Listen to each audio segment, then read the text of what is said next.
Hi friends, ಎಲ್ರಿಗೂ ನಮಸ್ಕಾರ. ಸಂಕೀರ್ತಿ ಕ್ಲಾಸ್ಗೆ ನಿಮಗೆಲ್ಲ ಸ್ವಾಗತ. ಇವತ್ತಿನ ಈ ವಿಡಿಯೋದಲ್ಲಿ ಕಾನೂನು ಭಂಗ ಚಳುವಳಿಯ ಬಗ್ಗೆ ತಿಳಿದುಕೊಳ್ಳೋಣ. ನೋಡಿ, ಕಾನೂನು ಭಂಗ ಚಳುವಳಿ ಅಥವಾ ನಾಗರಿಕ ಕಾಯ್ದೆ ಭಂಗ ಚಳುವಳಿ ಅಂತ ಕೂಡ ಇದನ್ನು ಕರಿತೀವಿ. ಈ ಚಳುವಳಿ ಆರಂಭವಾಗಲು ಕಾರಣವಾದ ಸನ್ನಿವೇಶಗಳು ಯಾವ್ಯಾವು ಅನ್ನೋದನ್ನು ನೋಡೋಣ ಫ್ರೆಂಡ್ಸ್. ನೋಡಿ, 1927ರಲ್ಲಿ ಬ್ರಿಟಿಷ್ ಸರ್ಕಾರವು ಸೈಮನ್ ಕಮಿಷನನ್ನು ನೇಮಕ ಮಾಡುತ್ತೆ. ಯಾವ ಕಾರಣಕ್ಕೆ ಸೈಮನ್ ಕಮಿಷನನ್ನು ನೇಮಕ ಮಾಡುತ್ತೆ ಅಂತಂದರೆ, 1919ರಲ್ಲಿ ಜಾರಿಗೊಂಡಂತಹ ಭಾರತ ಸರ್ಕಾರ ಕಾಯ್ದೆಯ ಅನುಷ್ಠಾನ ಮತ್ತು ಅದರ ಪರಿಣಾಮಗಳನ್ನು ವಿಮರ್ಶಿಸುವ ಸಲುವಾಗಿ ಸೈಮನ್ ಕಮಿಷನನ್ನು ನೇಮಕ ಮಾಡ್ತಾರೆ. ನೋಡಿ, ಭಾರತ ಸರ್ಕಾರ ಕಾಯ್ದೆಯನ್ನು ಅನುಷ್ಠಾನ ಮಾಡಬೇಕಾ ಬೇಡವಾ, ಅದರ ಪರಿಣಾಮಗಳ ಸರಿನಾ ತಪ್ಪಾ ಎಂಬ ವಿಮರ್ಶೆಗೋಸ್ಕರ ಈ ಸೈಮನ್ ಕಮಿಷನನ್ನು ಭಾರತಕ್ಕೆ ಕಳಿಸೋದಕ್ಕೆ ಅವರು ಪ್ರಯತ್ನಿಸ್ತಾರೆ. ನೋಡಿ, ಫೆಬ್ರವರಿ 3, 1928ರಂದು ಸೈಮನ್ ಕಮಿಷನ್ ಭಾರತಕ್ಕೆ ಬಂದಾಗ ಸೈಮನ್ ಗೋ ಬ್ಯಾಕ್ ಎಂಬ ಘೋಷಣೆಯೊಂದಿಗೆ ವ್ಯಾಪಕ ವಿರೋಧ ವ್ಯಕ್ತವಾಯಿತು. ನೋಡಿ, ಆ ಸೈಮನ್ ಕಮಿಷನನ್ನು ಒಪ್ಕೊಳ್ಳೋದಕ್ಕೆ ಭಾರತೀಯ ಸ್ವಾತಂತ್ರ್ಯ ಹೋರಾಟಗಾರರು ಯಾರೂ ಕೂಡ ರೆಡಿ ಇರೋದಿಲ್ಲ.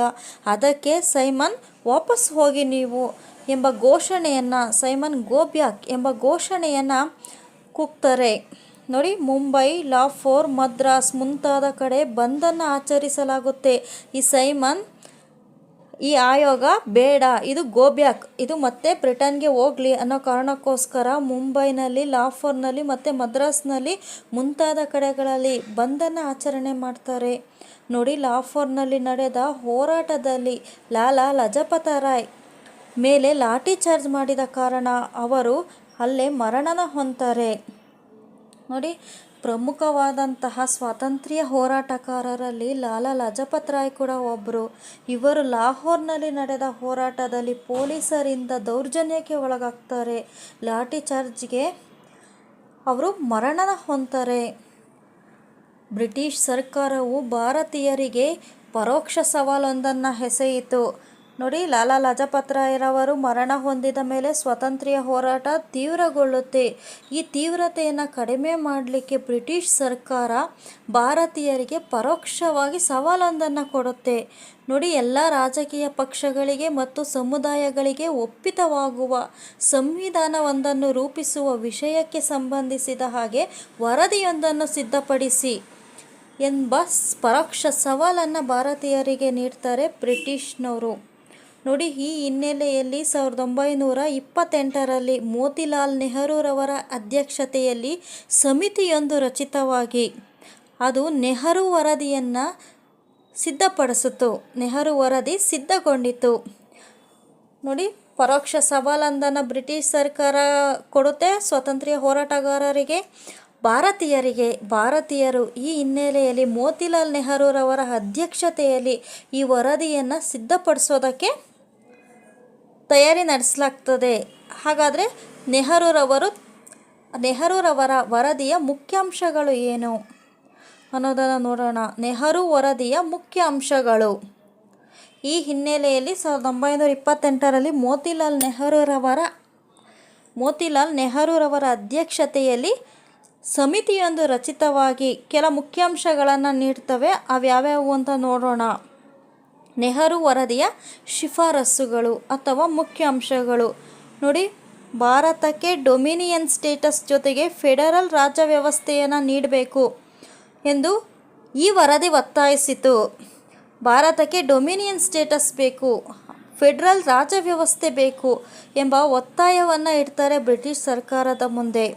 ನೆಕ್ಸ್ಟ್, ಅಲ್ಪಸಂಖ್ಯಾತರಿಗೆ ಇದ್ದ ಪ್ರತ್ಯೇಕ ಮತಕ್ಷೇತ್ರಗಳನ್ನು ಕೊನೆಗೊಳಿಸಬೇಕು. ಅಲ್ಪಸಂಖ್ಯಾತರಿಗೆ ಮತಕ್ಷೇತ್ರಗಳು ಪ್ರತ್ಯೇಕವಾಗಿರ್ತವೆ, ಅವುಗಳನ್ನು ಕೊನೆಗೊಳಿಸಬೇಕು ಎಂಬುದು ಕೂಡ ಈ ವರದಿಯ ಮುಖ್ಯಾಂಶವಾಗಿದೆ. ನೆಕ್ಸ್ಟ್, ಬ್ರಿಟಿಷ್ ಪ್ರಾಂತ್ಯಗಳನ್ನು ಭಾಷಾವಾರು ಪ್ರಾಂತ್ಯಗಳಾಗಿ ವಿಂಗಡಣೆ ಮಾಡಬೇಕು. ಆ ಪ್ರಾಂತ್ಯದಲ್ಲಿ ಭಾಷೆಗಳನ್ನು ಹೆಚ್ಚು ಮಾತಾಡ್ತಕ್ಕಂಥವ್ರ ಭಾಷಾವಾರುವಾಗಿ ಪ್ರಾಂತ್ಯಗಳನ್ನು ವಿಂಗಡಣೆ ಮಾಡಬೇಕು ಎಂಬುದು ಕೂಡ ಈ ವರದಿಯ ಒಂದು ಮುಖ್ಯಾಂಶವಾಗಿದೆ. ಭಾರತೀಯರಿಗೆ ಮೂಲಭೂತ ಹಕ್ಕುಗಳನ್ನು ನೀಡಬೇಕು ಎಂಬುದನ್ನು ಕೂಡ ಈ ನೆಹರು ವರದಿ ಶಿಫಾರಸು ಮಾಡೋದನ್ನು ನಾವು ಕಾಣಬಹುದು. ಭಾರತಕ್ಕೆ ಜನತಾಂತ್ರಿಕ ಪ್ರಜಾಪ್ರಭುತ್ವವನ್ನು ತರಬೇಕು ಮುಂತಾದವುಗಳನ್ನು ಈ ವರದಿಯು ಶಿಫಾರಸು ಮಾಡಿತು. ಭಾರತಕ್ಕೆ ಪ್ರಜಾಪ್ರಭುತ್ವ ವ್ಯವಸ್ಥೆ ಬೇಕು, ಮೂಲಭೂತ ಅವಶ್ಯಕತೆಗಳು ಬೇಕು ಮುಂತಾದ ನೋಡಿ ಈ ಪಾಯಿಂಟ್ಸ್ಗಳು ಈ ವರದಿಯಲ್ಲಿ ಇದ್ವು, ಈ ಅಂಶಗಳು ಈ ವರದಿಯಲ್ಲಿದ್ವು. ನಂತರ ಬ್ರಿಟಿಷ್ ಲೇಬರ್ ಪಕ್ಷದ ಪ್ರಧಾನಿ ರಾಮ್ಸೆ ಮ್ಯಾಕ್ಡೊನಾಲ್ಡ್ ರವರು ವೈಸ್ರಾಯ್ ಲಾರ್ಡ್ ಇರ್ವಿನ್ ಅವರ ಜೊತೆ ಮಾತುಕತೆಯನ್ನು ನಡೆಸಿ ಭಾರತಕ್ಕೆ ಡೊಮಿನಿಯನ್ ಸ್ಟೇಟಸ್ ನೀಡುವುದನ್ನು ಪರಿಶೀಲಿಸುವುದಾಗಿ ಅವರು ಘೋಷಣೆಯನ್ನು ಮಾಡ್ತಾರೆ. ನಂತರ 1929ರಲ್ಲಿ ಲಾಹೋರ್ ಕಾಂಗ್ರೆಸ್ ಅಧಿವೇಶನ ಸಮಾವೇಶಗೊಳ್ಳುತ್ತೆ. ನೋಡಿ, ಭಾರತಕ್ಕೆ ಡೊಮಿನಿಯನ್ ಸ್ಟೇಟಸ್ನ ನೀಡೋದಾಗಿ ಪರಿಶೀಲಿಸೋದಾಗಿ ಬ್ರಿಟಿಷ್ ಸರ್ಕಾರ ಘೋಷಣೆಯನ್ನು ಮಾಡುತ್ತೆ. ಅದಾದ ನಂತರದಲ್ಲಾದಂತಹ ಬೆಳವಣಿಗೆ ಅಂತಂದರೆ 1929ರಲ್ಲಿ ಲಾಹೋರ್ನಲ್ಲಿ ಕಾಂಗ್ರೆಸ್ ಅಧಿವೇಶನ ಸಮಾವೇಶಗೊಳ್ಳುತ್ತದೆ. ಜವಾಹರ್ಲಾಲ್ ನೆಹರೂರವರು ಈ ಅಧಿವೇಶನದ ಅಧ್ಯಕ್ಷತೆಯನ್ನು ವಹಿಸ್ತಾರೆ. ಈ ಅಧಿವೇಶನದಲ್ಲಿ ಪೂರ್ಣ ಸ್ವರಾಜ್ ಅನ್ನು ಅಂಗೀಕರಿಸಲಾಯಿತು. ಈ ಅಧಿವೇಶನದಲ್ಲಿ ಪೂರ್ಣ ಸ್ವರಾಜ್ ಅನ್ನು ಅಂಗೀಕರಿಸಲಾಯಿತು. ಈ ಅಧಿವೇಶನದ ಮುಖ್ಯ ಉದ್ದೇಶ ಪೂರ್ಣ ಸ್ವರಾಜ್ಯ ನಮಗೆ ಬೇಕು ಅನ್ನೋದನ್ನು ಅಂಗೀಕರಣೆ ಮಾಡಿದ್ರು, ಪೂರ್ಣ ಸ್ವರಾಜ್ಯವನ್ನು ಪಡ್ಕೊಳ್ಬೇಕು ಅನ್ನೋದನ್ನು ಅಂಗೀಕರಿಸಿದ್ರು. ನೋಡಿ, 1930 ಜನವರಿ 26ರಂದು ಸ್ವಾತಂತ್ರ್ಯ ದಿನವೆಂದು ಘೋಷಿಸಲಾಯಿತು. ಅಧಿವೇಶನದಲ್ಲಿ ಪೂರ್ಣ ಸ್ವರಾಜ್ಯವನ್ನು ಅಂಗೀಕರಿಸಿದ ನಂತರ 1930ರಲ್ಲಿ ಜನವರಿ 26ರನ್ನು ಸ್ವಾತಂತ್ರ್ಯ ದಿನವೆಂದು ಘೋಷಣೆ ಮಾಡಿದ್ರು. ಈ ಅಧಿವೇಶನವು ಬ್ರಿಟಿಷರ ವಿರುದ್ಧ ಕಾನೂನುಭಂಗ ಚಳುವಳಿಯ ಪೂರ್ಣ ಜವಾಬ್ದಾರಿಯನ್ನು ಗಾಂಧೀಜಿಯವರಿಗೆ ವಹಿಸಿತು. ಈ ಅಧಿವೇಶನ ಲಾಹೋರ್ನಲ್ಲಿ ನಡೆದಂತಹ ಕಾಂಗ್ರೆಸ್ ಅಧಿವೇಶನ ಕಾನೂನುಭಂಗ ಚಳುವಳಿಯನ್ನು ಪೂರ್ಣ ಜವಾಬ್ದಾರಿಯನ್ನು ಕೂಡ ಗಾಂಧೀಜಿಯವರಿಗೆ ವಹಿಸಿತು. ಗಾಂಧೀಜಿಯವರು ಕಾನೂನುಭಂಗ ಚಳುವಳಿಯನ್ನು ಪ್ರಾರಂಭಿಸ್ತಾರೆ. ಅದನ್ನು ನೆಕ್ಸ್ಟ್ ವಿಡಿಯೋದಲ್ಲಿ ನೋಡೋಣ ಫ್ರೆಂಡ್ಸ್. ಪ್ಲೀಸ್ ಈ ವಿಡಿಯೋ ಇಷ್ಟ ಆಗಿದರೆ ಪ್ಲೀಸ್ ಲೈಕ್ ಮಾಡಿ, ಶೇರ್ ಮಾಡಿ, ಸಬ್ಸ್ಕ್ರೈಬ್ ಆಗಿ. Thank you.